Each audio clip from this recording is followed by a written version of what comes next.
ये तो उल्टी बात रख दी है, इसलिए तुम उल्टे लटक पड़े हो, समझे ना। इसलिए एक दो को तुमको बहुत कहते हैं, तुम उल्लू हो, अनेक प्रकार के टाइटल देते। क्यों? अर्थ नहीं समझते हैं। अरे तुमने क्यों कहा उल्लू?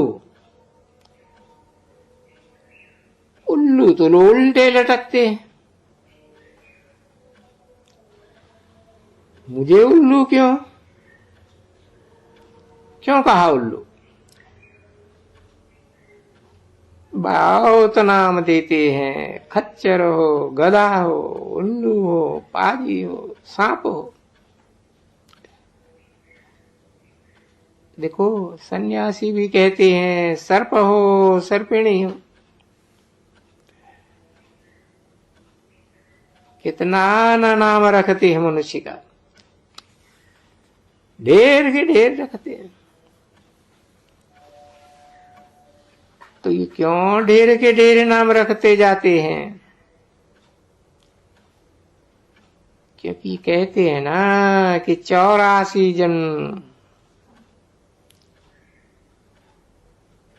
उनमें ये सभी आ जाते। यहां तो तुमको ऐसा कोई भी नहीं जो कहते हैं ना, और वो खुद इस समय में उसे क्वालिटी का है, ज्ञान नहीं है। क्योंकि तुम्हारी बुद्धि में तो ये ज्ञान है कि हम कोई गधा उल्लू पाजी तो नहीं है, हम तो सदैव आत्मा और मनुष्य तरण धारण करने वाले हैं। और कोई भी मनुष्य की आत्माएं ऐसे मनुष्यों के मुआफिक बात नहीं करती है, सबकी है बात है।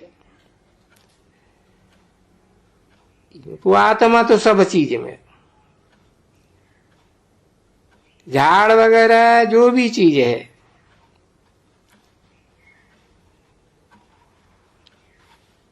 सब में आत्मा। ये कलकत्ते में एक भोस है जिसने ये बैठ करके स्टडी की है कि सब में आत्मा है, परंतु कोई में बिल्कुल जड़ है, कोई में चैतन्य है, कोई में मनुष्य है। उन मनुष्यों में आत्मा सबसे जास्ती चैतन्य है।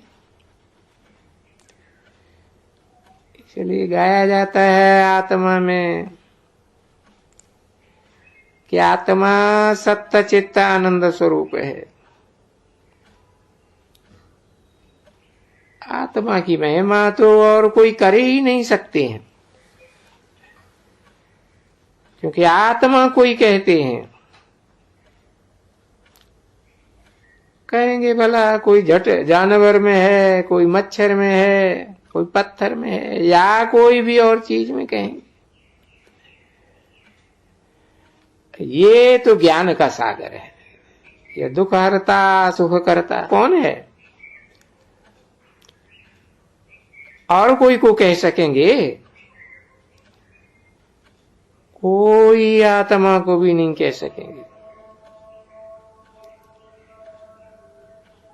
परंतु एक शिव बाबा की आत्मा को कहते हैं दुख हरता सुख करता। तो दूसरे को भी समझाएंगे ना। तो देखो तुम बच्चे खुद दुख हरता सुख करता हो हर एक के, क्योंकि उस बाप के बच्चे हो।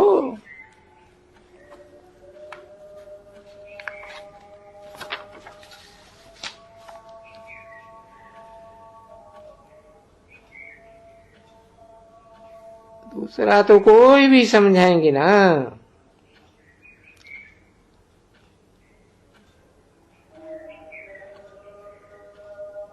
क्योंकि उसी बाप के बच्चे हो।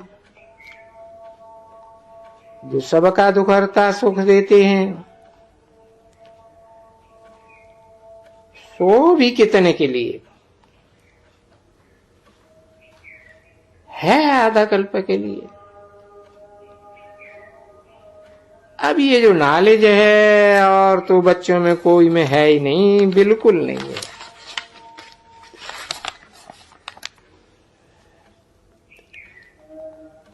कुछ भी नॉलेज नहीं है। जैसे